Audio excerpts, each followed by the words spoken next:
He's a really great friend of mine. We play video games together. We really do. And so he's given me permission to introduce him by his last 3 gamer tags tonight, which is Bush Tucker Man. This is a pretty good one. Diesel Mutt.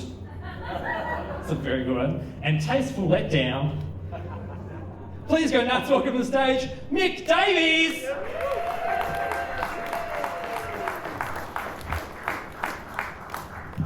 Thank you so much, David Backer.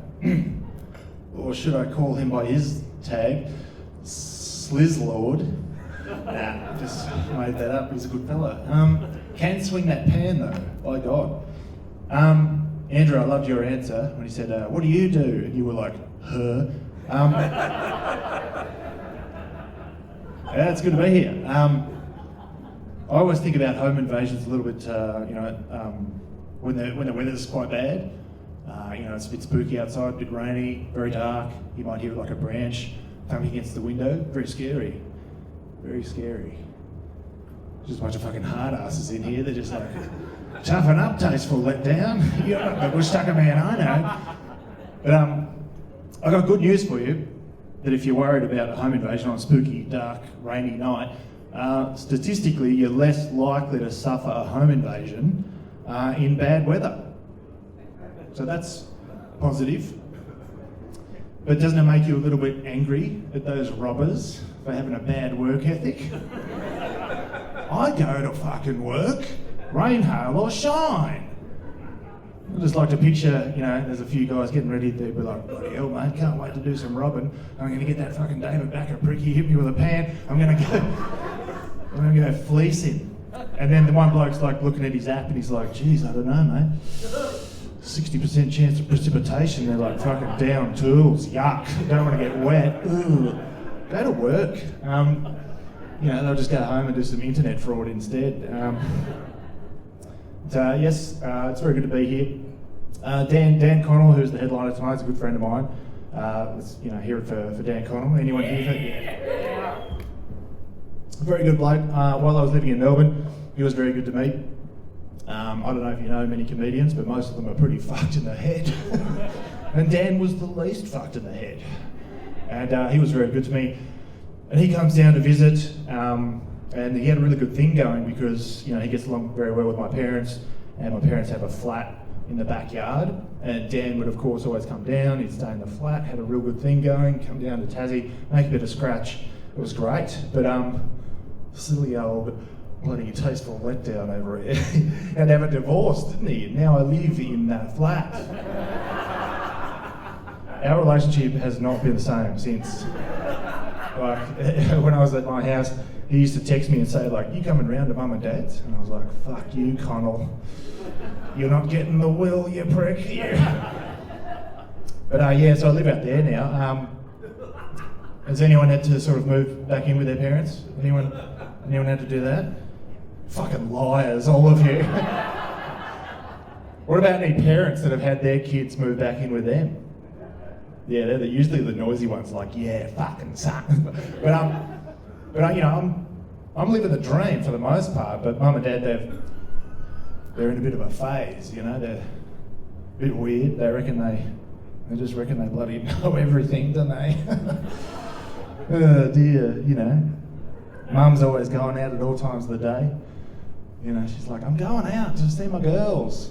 I'm like, fucking wearing that? I don't think so.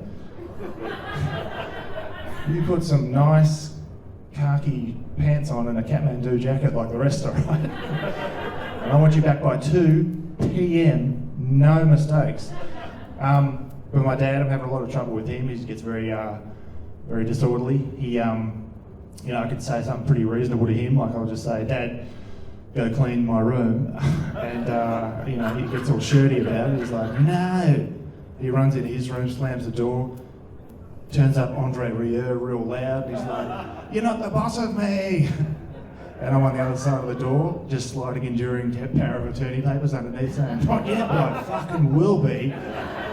Selling this place. It's tough out there.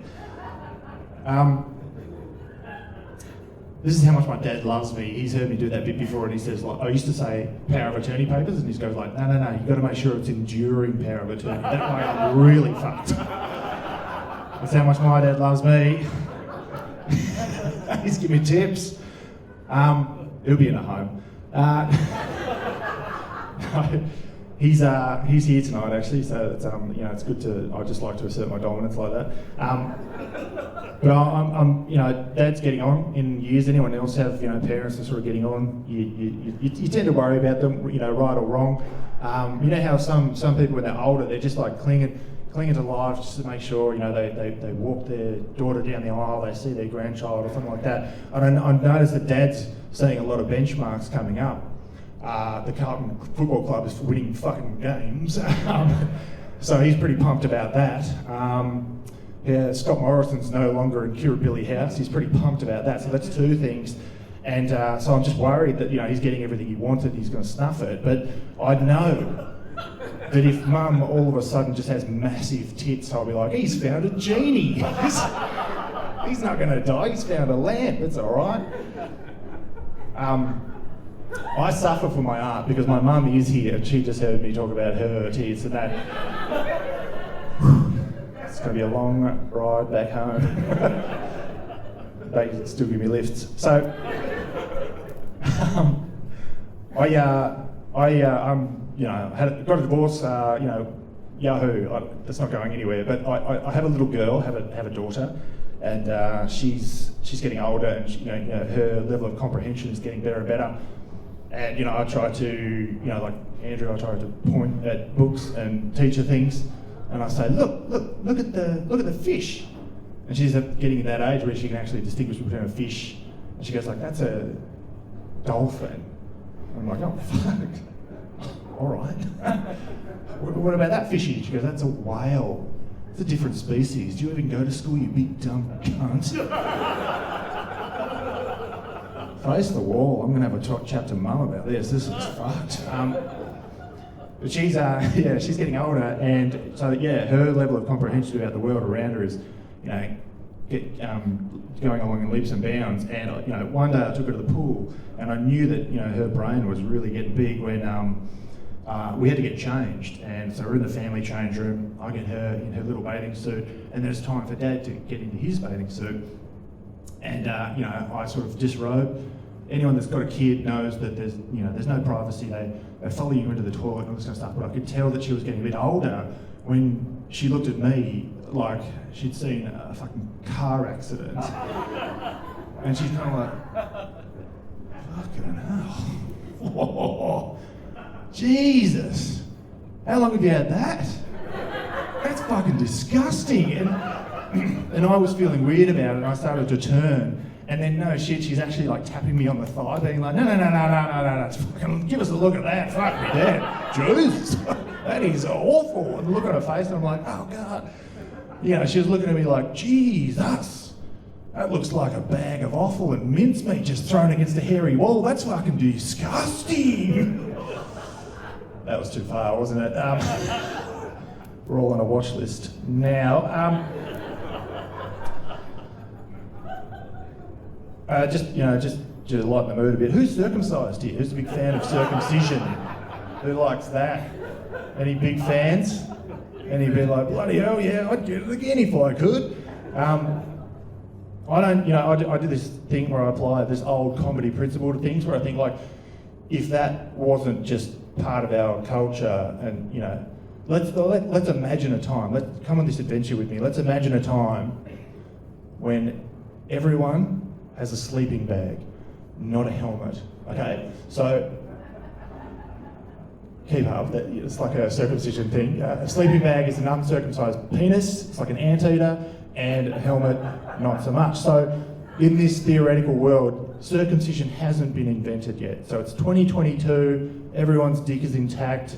A lot of disappointed women out there for reasons we don't understand. And some bloke, some bright spark just jumps off the couch and he goes like, fucking hell, I've got an idea. And he goes down to the Royal Australian Institute for Good Ideas. He just kicks in the door, bang! And there's all these nerds there with like little clipboards, and they're like, oh, what's going on here? And he comes in and goes like, look here, nerds, got a great idea. You're gonna want to hear this. And they're all like, oh, okay, yeah. Sharpen pencils, let's go. What do you got? He goes, you know dicks. And they're like, yeah, we're familiar, yeah. And he goes, you know that bit on the end? Oh, the dumb bit, yeah? Cut it off. And they were like, oh, are you suggesting that we go out there and we cut the ends off everyone's penises? And he's like, nah, I'm not a sicko, I'm not a fucking weirdo, just the ends of babies' dicks. I don't think it would catch on personally. I don't think it's not going to move like iPhones. This one, weird. Speaking now that I've won you over, I want to take a bit of a risk. I want to do a bit of a play that I've written. Now I don't want to pump it up too much, but it's getting a lot of attention. Okay. So any Daryl Peebles fans in the house? I know that you've already secured me a spot, a bit of a tenure at the Playhouse Theatre. That's what I understand. It's a pretty hot little play, and I'm going to need a bit of audience participation for it. No pressure, but there's a couple of people from Screen Australia in the crowd tonight, so this could be your big break. Does anyone out there want to join? So I need two people, one playing the role of Mad Dog, if that gets anyone's heart racing, and another person playing the role of Chooker. Not a lot of action out there, is there? What about Andrew? The only person in the crowd whose name I know. No one? Does no one want to come up here and just be a part of fucking Tasmanian theatre history? I'll be Mad Dog. Yeah, we got a Mad Dog. What's your name? Mick. Mick? Yeah. That's a fucking great name.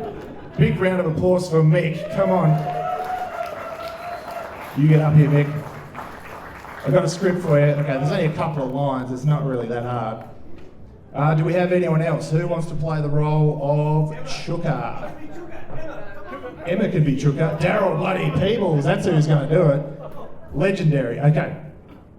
Now, Mick, you will be playing. Oh, you are yellow. You are Mad Dog. Okay. Now, Daryl, this is pretty hard to read actually up here. How are you going to go with that? Okay, all right. Just make it up if you have to, Daryl. Now, I will play the role of the narrator, and you guys, buckle up, snowflakes. Okay, the play is called First Name Mad, Last Name Dog. Mad Dog strode confidently into the Durry Downs front bar. Mad Dog was from out of town and garnered the kind of looks from Chooker normally reserved for them chicky shits from the town over called Cramgunt. This rat snatch looks like one of them chicky shits from the town over Cramgunt. That was fucking beautiful. Chooker says to no one in particular, Mad Dog was used to this kind of treatment from small town locals. The dog referred to such people as scumcocks. This town's full of what I like to call scumcocks. Oh, that's a good Mad Dog. He thought to himself, the dog was prepared to grant the townsfolk of Durry Downs some latitude, however. He was in a ripper mood, as earlier that day there was a tremendous sale at Paul's Warehouse on King G's. And the dog just couldn't pass it up. Pleather vest, Harley Davidson wolf t-shirt he got from the Hobart show, tucked into tight white denim King G's. It's an odd combination, he mused. I look fucking sick. He said to himself, striding his favourite knee-high moccasin boots to the nearest bar stool. What's up, cock? Mad Dog asserted to the nearest scumcock. The use of cock twice in the previous paragraph, not unnoticed by the dog, as a smile crept across his heavily bearded face. I'm the best. A tense silence crept across the bar, the only noise to break the stillness, a clapped-out TV blaring the trots from Moona Ponds. You from Cramgut? Chuka grunted, the tension lifted momentarily. The only noise to break this, I've already read that, much to the relief of the gathered crowd, from under the brim of his terry toweling hat, Mad Dog said, Yeah, nah, I guess again, you dumb fuck. "Oh, Mad Dog." An audible gasp from the family of six tucking into their $5 palmies near the gaming lounge. Mad Dog addresses the barmaid with a wink. G&T, shank, sugar puss, don't go easy on the G. Just what's written there, Mick. If just says he orders a beer. I don't know where that came from. Chuka knew this bloke wasn't mucking about. He decided to try and hit the mysterious stranger where it hurt. What's a G&T? Does it stand for got tits? Because I reckon you do. Got tits, I mean. Snickering from the Palmy family near the gaming lounge, pats on the back incoming from Chuka's mate, Boof, for any fans of 90s Don't Drink Drive television. Boof. Mad Dog slowly turning, dipping his white Oakley sunglasses. Yeah, actually, I got tits, and I get to touch them whenever I like. Works out great, because I love tits, and I'm not a big dumb fuck like you big dumb fuck. Whoa, Mad Dog. Mad Dog slides his shades back up, marinating in what was an exquisite return served to the volatile exchange. Game, set, and snatch. Jeez, I chat as well with Mick, this is great. Mad Dog utters audibly enough for Chuka to hear. Mad Dog and Chuka hug each other longingly. Chuka says, I can't believe it. Please fuck my wife. Mad Dog is now the democratically elected mayor of Durry Downs. To be continued. Thank you. Thank you, Daryl and Mick. That was fantastic. What a great read. I'm pretty sure this is going to get picked up by Screen Australia any minute now. So don't be surprised if you see Daryl, Mick, and Tasteful Letdown being famous. Thanks for indulging me. That was the weirdest thing I've done in a long time. Make sure to buy Cripps bread. Thank you so much. All right. Good night.